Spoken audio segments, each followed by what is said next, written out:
Saya sebenarnya hari-hari saya rindukan masakan mak saya. Apa yang Mak saya paling suka masak untuk saya adalah sambal udang. Lepas tu dia ada satu, dia panggil apa ni, sengkuang.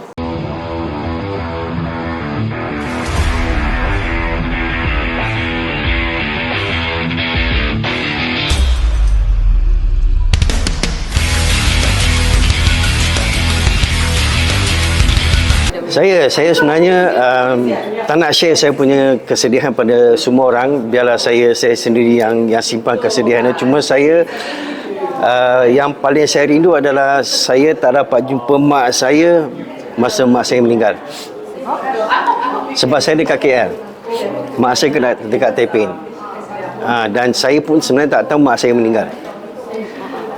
Cuma macam mana kita orang boleh tahu adalah mak saya ada rapat dengan seorang kawan ni yang bawa Grab. Maksudnya mak saya hari-hari petang akan pergi ke Taiping, apa yang panggil Grab ni, ke Taiping, makan, jumpa kawan-kawan, lepas tu balik pakai Grab yang sama.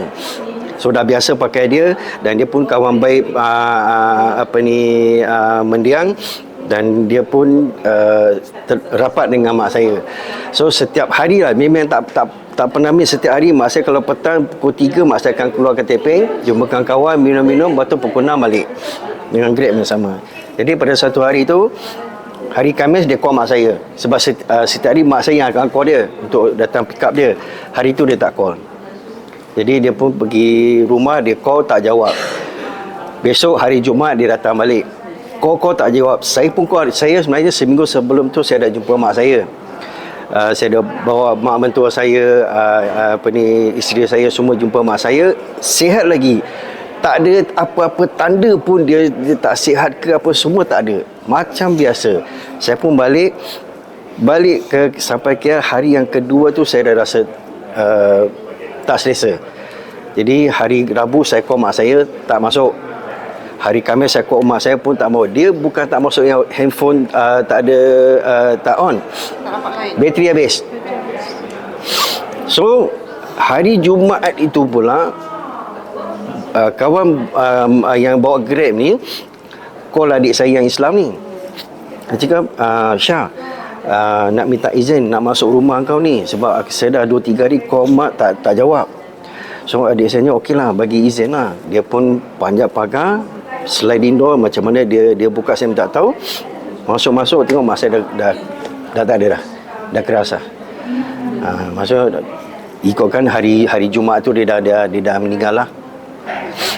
So dia pun buat report polis pun datang tengok, forensik pun datang cek, okey tak ada kes jenayah, semua macam biasa.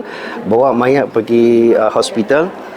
Hari Sabtu, arwah dia nama dia Anwar, yang kawan mak baik saya ni, sesak nafas.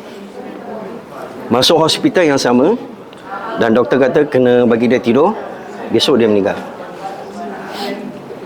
Bila mak yang meninggal tu? Mak saya meninggal hari Jumaat. Dia meninggal hari Sabtu. Yang bawa Grab. Yang bawa Grab tu. Dan kiranya arwah mak tak ada macam sakit apa-apa? Tak ada. Dia sihat macam biasa. Cuma polis kata masa dia mati tu, sebelah tu ada ubat sakit perut.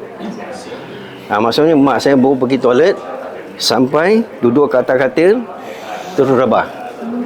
Ubat masih ada kat tepi tu.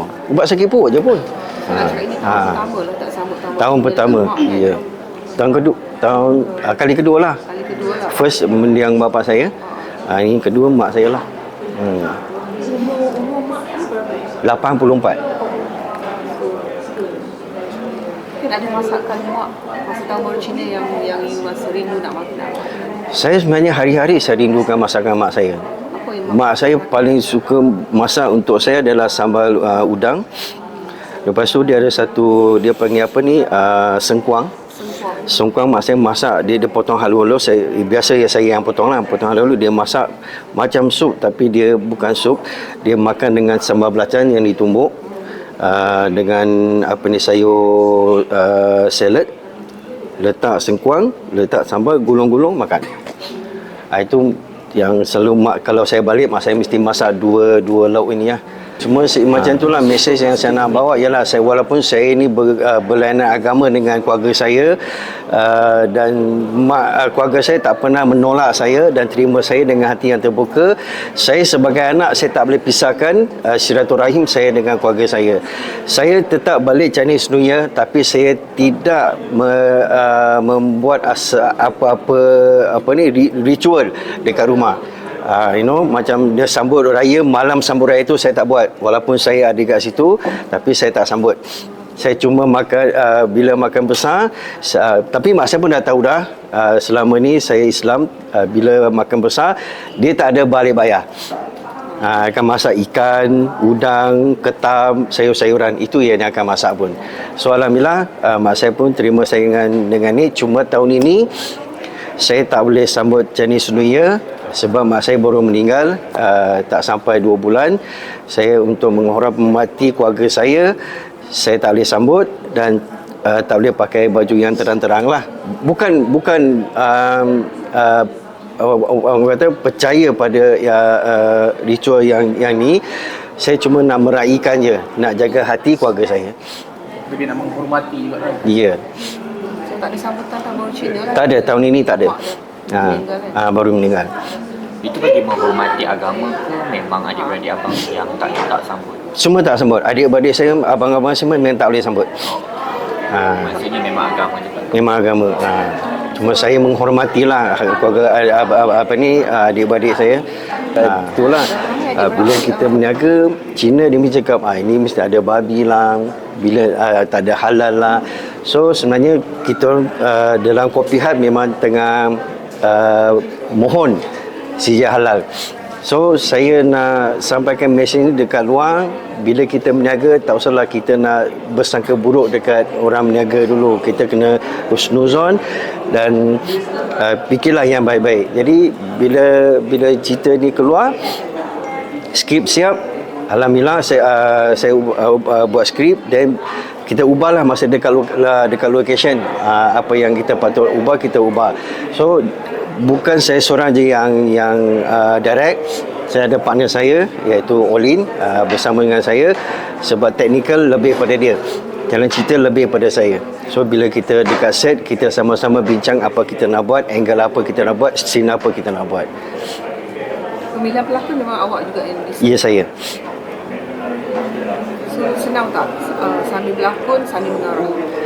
Alhamdulillah, sebab saya ada partner saya seorang lagi, saya co-director. So bila saya berlakon, dialah yang jaga monitor dan dialah tengok shot-shot tu semua. Rasa tak susah sangat sebab bila kita dah turun set, kita dah tahu apa angle kita nak buat, apa scene kita nak buat, dan kita dah bincang daripada awal. Kita turun, kita set up, terus jalan.